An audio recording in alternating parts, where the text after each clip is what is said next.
কাকু একটা চিপসের প্যাকেট দাও তো। নেই নেই, কিছু নেই। ওই তো ভেতরেই ঝুলানো আছে দেখছি। নিয়ে নে, দোকানে ঢুকে নিয়ে নে। আমি নিয়ে নেবো? হ্যাঁ নিয়ে নে। আর আমাকে তুমি একটা লাইজল আর সানলাইটের প্যাকেট দাও। নেই নেই, ওসব নেই। নেই? ঠিক আছে, তাহলে তুমি আমাকে একটা জ্যাম দাও আর একটা গ্লুকন্ডির প্যাকেট দাও। নেই ওসব, বললাম তো ওসব দোকানে রাখি না। ও ঠিক আছে, তাহলে তুমি আমাকে 1 কিলো আলু দাও। আলু? নে, ওখান দিয়ে বের করে নে। এই না, ওজন কর। কর না, তুই ওজন কর। আমি ওজন করব? ও, আমায় ওজন করতে হবে? নে না, 1 কিলোই আছে, আমি বুঝতে পারছি। নে। কিন্তু তুমি তো ওজনই করলে না।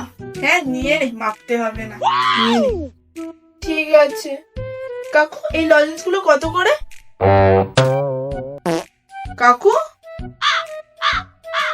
কাকু।